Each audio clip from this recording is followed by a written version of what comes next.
Finally, finally. Destroyer is here. No, not Drax the Destroyer.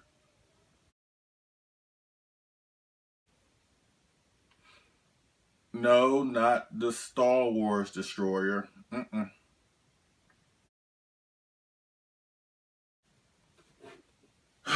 Oh boy. Not the Destroyer from Thor.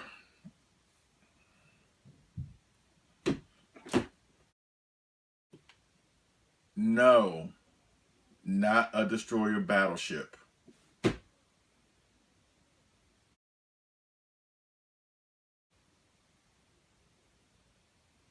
Not Conan the Destroyer. Oh my God. Can we get it right, people?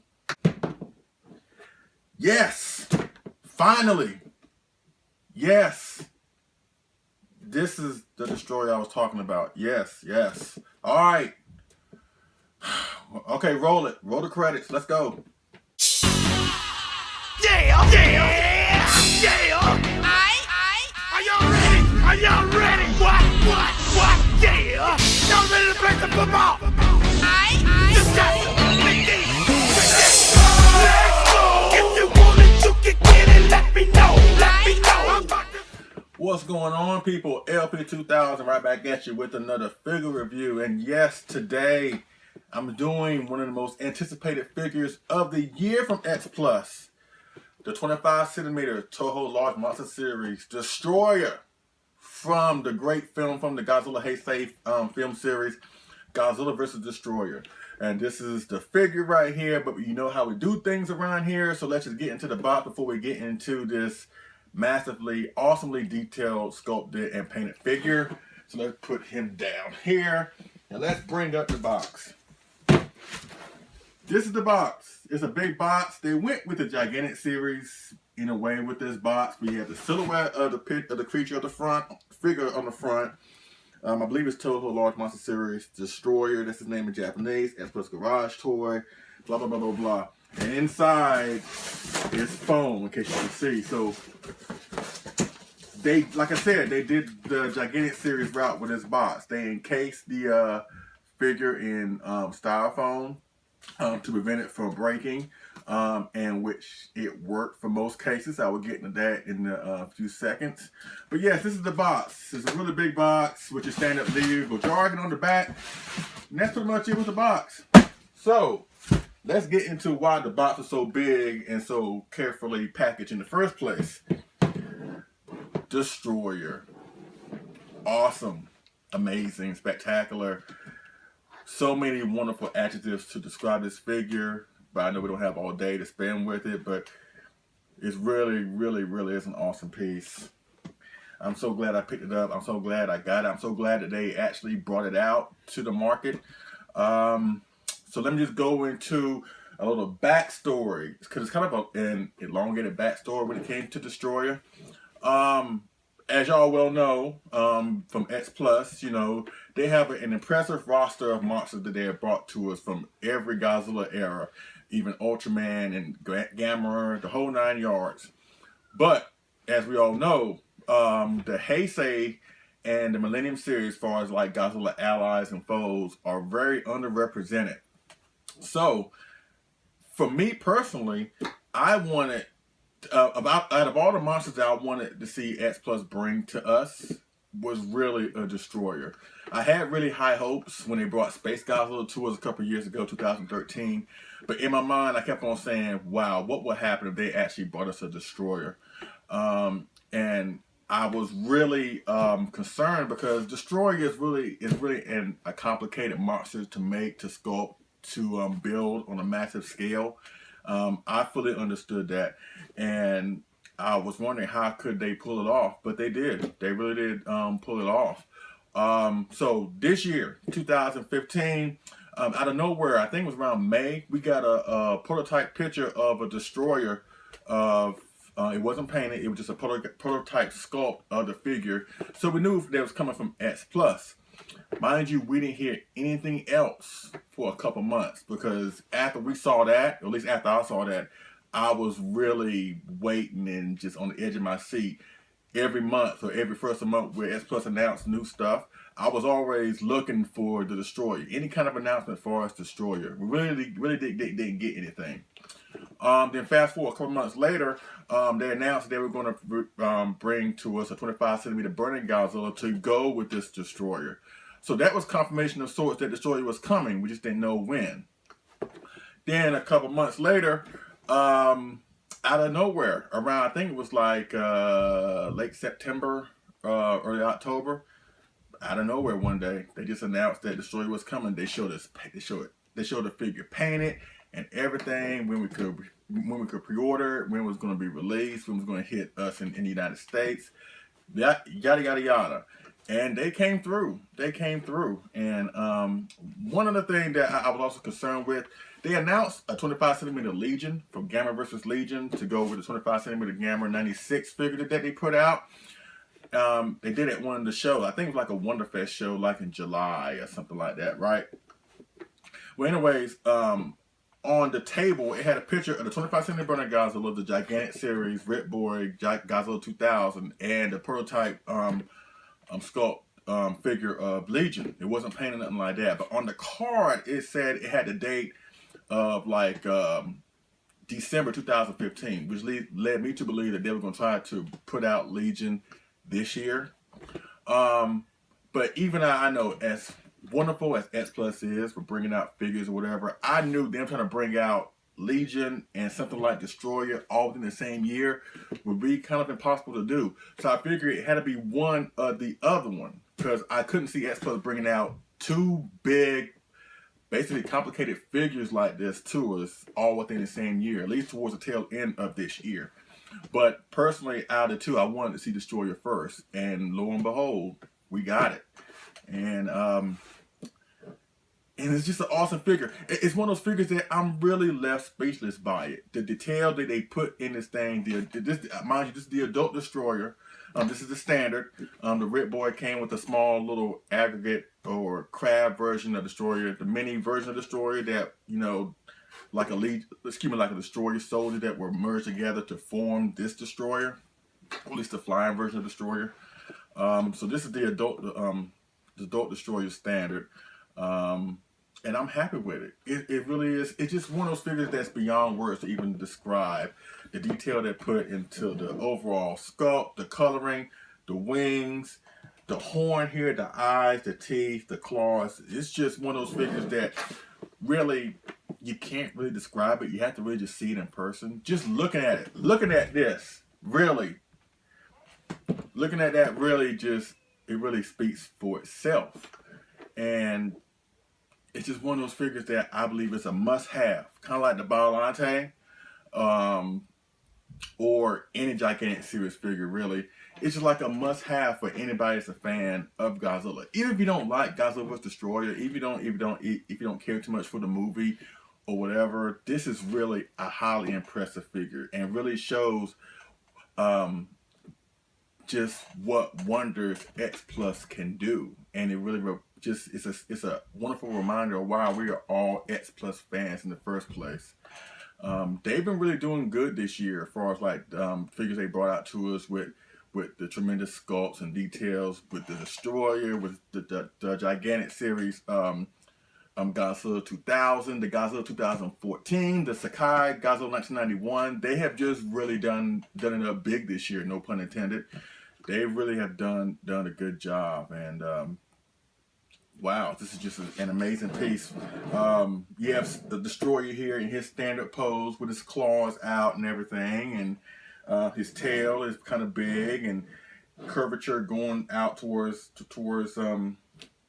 this direction. Very, very good. Even little side wings here on the lower part of his body here is really, really, really awesome. He's very, very massive. He's very, very bulky. He does have, like I said, a gigantic series feel because, you know, he's encased in styrofoam, kind of like the first two gigantic series figures. He's very bulky. He's very big. He's very massive. He's going to be a shelf hog. I mean, just look at him. He's going to be a shelf hog because of his overall girth and especially his wingspan right here. So if you pick it up, which I highly recommend that you do, please just take into account that, you know, he's going to be big. He's going to command some presence on your shelf. I suggest if you do put him somewhere, make sure that he doesn't run the risk of having his like wings being like bent in or whatever, because there have been reports of people getting their destroyers with heads popping off and wings not glued properly, whatever. Mind you, they're easy fixes, and sometimes that may be unacceptable. But also at the same time, it's like an easy fix. It's nothing like what happened with King Ghidorah last year or anything like that. It's bad, but it's not that bad. But still, at the same time, they could be easily fixed. You know, it's better than you sending them back to Japan to get them fixed or whatever. Just apply a little super glue or whatever you have available, and boom, there it is. But those are the only problems I have heard or seen about this Destroyer. Mind you, I got one for myself, one for my wife for Christmas. Both of ours came in intact. No broken wings, no heads popping off, nothing broken or missing or chipped. Really is a blessing that we finally got this figure. I'm so happy that we finally got Destroyer in some shape or form. And that's the thing. I never had a Destroyer personally in my collection. I almost bit the bullet, kind of like with the Godzilla 2014 or the Biollante from SH Monster Arts, which I did buy that because I didn't think I was ever going to get my hands on the X+1. That's why I bought the SH Monster Arts. But I almost came close of buying the SH Monster Arts Destroyer because I wanted a Destroyer in my collection. Mind you, I'm not that too high on SH Monster Arts. Nothing against anybody that is in the SH Monster Arts. It's just I'm more into the bigger figures. And the Destroyer from SH Monster Arts is kind of big, but not as big as I would like it to be. So I was holding my breath and hoping the X Plus will bring one out to us. And lo and behold, like I said earlier, patience paid off because finally they brought it out and it's here and it is so awesome. Yeah, but you know what? I'm gonna do something different. Normally I would showcase more of it up close and personal or whatever. But I'm just gonna go ahead and just run right into my thoughts of Godzilla vs. Destroyer and show like pictures of it towards the tail end. Because like I said, once you see the pictures and you know, just looking at this figure, it just speaks for itself. There's no words to convey to describe it. It's just one of those things. And like I said, I highly recommend this figure. I highly recommend you pick it up. It's just one of those figures that it's just that it's a must-have. Even if, like I said, you're not a fan of Godzilla vs. Destroyer, so I highly suggest you pick it up. So let me just bring up his Godzilla vs. Destroyer co-star, and we will talk about Godzilla vs. Destroyer and how this figure plays into it. All right, let's go. Okay, folks, I'm back. Yes, I have his co-star from the movie here. Of course, we know who this is, the King of the Monsters himself, Godzilla. This is the gigantic Burning Godzilla. Now, I do have the 25cm Burning Godzilla. But I kind of like this setup better, even though I know it's not in scale. It's not how it was in the film, since the story was substantially bigger than Godzilla. But I just love having these two together. Nothing against the 25. But this is how I display my setup. I know it's not movie accurate, but hey, that's my choice. But yes. Godzilla vs. Destroyer, and it's so fitting that I'm doing this review today since a couple days ago, December 9th. It's the 20th anniversary of that film. Yes, Godzilla vs. Destroyer was made or released on December 9th, 1995. And it's one of those films, in my opinion, is probably one of the most important pieces of film in Godzilla's history. And in my opinion, it's also one of the most emotional. I mean, obviously because of Godzilla dying and, you know, just a lot of other emotional factors that play into it. But to me, I think that it was the best way to end a series. Of course, with the show, when we have Terry Godzilla, nobody knew at the time that it was going to be the last Godzilla film, so it kind of like doesn't have the same impact that this one did, because this one was really pushed as the final film. It was originally going to be the final film of the Godzilla series, period, before they decided to bring him back for the Millennium series, or even Godzilla Final Wars. Even though they try to push that a little bit of that being the final film, you kind of get that in the film. But the one thing that film, Godzilla Final Wars, doesn't have that Godzilla vs. Destroyer have. Like I said, it's emotion. It's just so many things about that film that brings so many emotions, at least for me. And it's one of those films that it's like in my top 10. It's like my number 10, my 10th favorite Godzilla film. But sometimes I have to get up the mood to want to watch it. I mean, I do watch it. I watch Godzilla movies at random.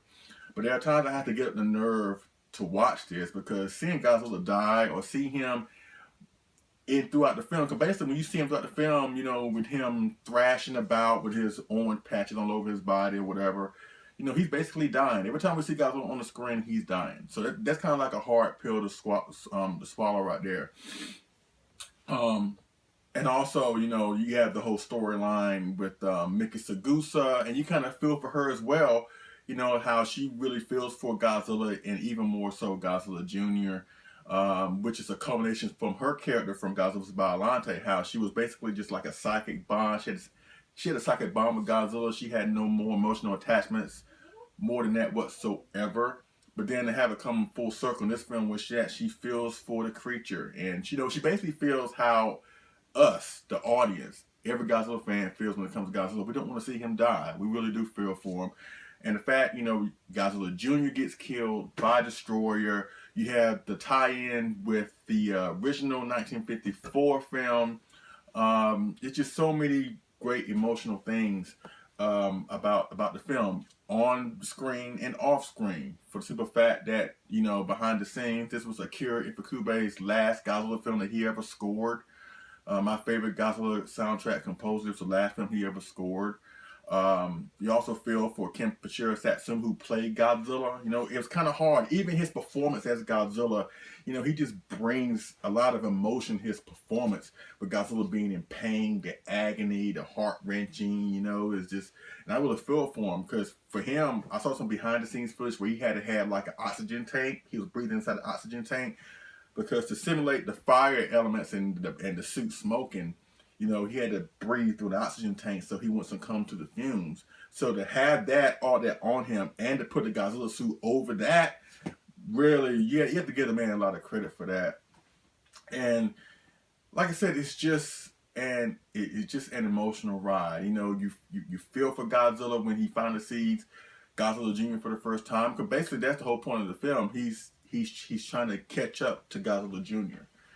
And then once he finally sees him, that's what brings in Destroyer. And to me, I like Destroyer. I don't think he's the deadliest Godzilla enemy, because to me, I think there are others out there that are more deadly than him. Like the one creature, or at least a couple of creatures that I really felt for Godzilla's safety, was Godzilla vs. Hedra, or Godzilla vs. Mechagodzilla when he made Godzilla bleed.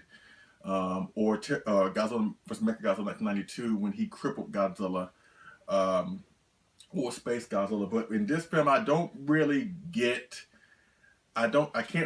behind Destroyer being the deadliest enemy, because they basically broadcasted, or at least that's how they market the film. They put on the poster, Godzilla dies. So it's kind of hard to get behind that, because in the end Godzilla's going to die anyway. So it's not really matters what Destroyer does to Godzilla, because he's going to die anyway. I think that kind of hurt Destroyer from a kaiju perspective. That's just my opinion. I think maybe if they would have kept that as a secret of Godzilla dying, it probably could have beefed up the threat of Destroyer. But also at the same time, when he kills Godzilla Jr. right in front of Godzilla, and Godzilla cries, which is something that we've never seen before in the Godzilla film, another emotional element.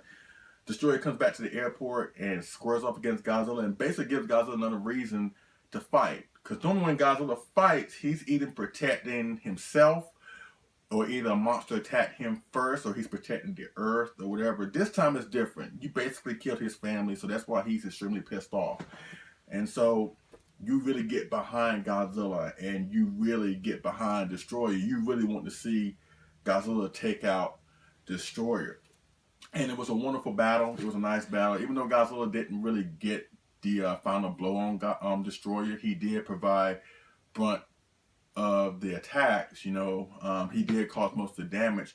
But I also like the fact how they were able to position the military in a prominent position, because basically the military delivers the decisive blow to Destroyer, because mostly in these films, the military is either looked at as incompetent or just it's like, why are they there? They have no effect against these monsters. But at least in this film, at least they do make a difference in some way, shape, or form.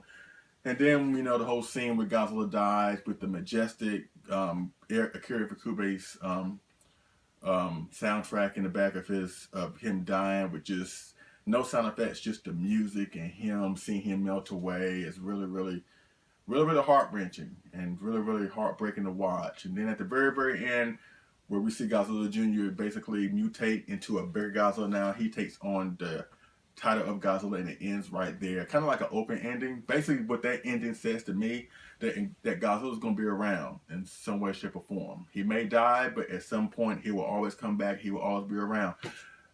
That's how I feel all of us Godzilla fans feel about Godzilla anyway. He will always be around in some way, shape, or form. Whenever other icons in the media like James Bond, Batman, Superman, all get their time to shine with new movie projects coming up, Godzilla is still out there too. Godzilla is still relevant. Godzilla is still out there. He's still there. And I think Godzilla Destroyer really brought that point home. But that's why I love Godzilla Destroyer. It's very an emotional film, like I said. It's just one of the most powerful Godzilla films ever. And it's just awesome. And I really do enjoy the Destroyer. And I'm glad that they finally brought Destroyer to us in some way, shape, or form from X Plus, you know, whatever. And I highly recommend this figure. I really, really, really do. I know I said it like 15 times or whatever, but I really, really do. This is a really, really awesome figure. It's a must-have. Right now, for what I understand online, a lot of most of the retailers have either sold out or just don't have any anymore. So it's best to just try eBay. I hate to say that, but you know, that's your only option for try maybe get one. Or go to John Stanowski's, who runs casualaddicts.com for all things That's Plus. Go to that website. He runs the store flossesgift.com. And I heard a couple days ago he had like 9 came in. I think maybe a couple are spoken for. Maybe he has a couple more left that are not spoken for. Maybe you can hit him up. John Stanowski on Facebook. Hit him up. Like I said, he runs Kaiju Addicts.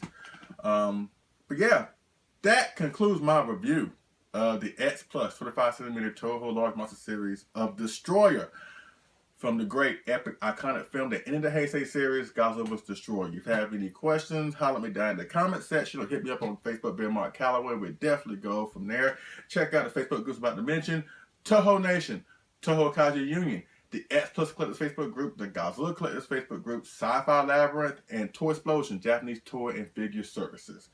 Woo! That's a lot. But hey, I'm cool with all of them. They're cool with me. And I thank y'all, every single one of you, for supporting me, the kind of encouragement, the constructive criticism. It's really, really, really been fun. This has been a wonderful year for X Plus, 2015. Toy of the year, figure of the year.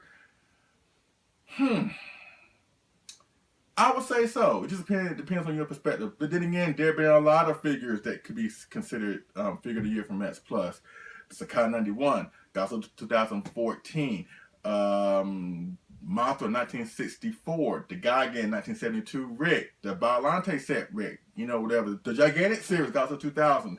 A case can be made for every one of those figures. Matter of fact, that's going to be my next video. So stay tuned for that. All right. But thank you.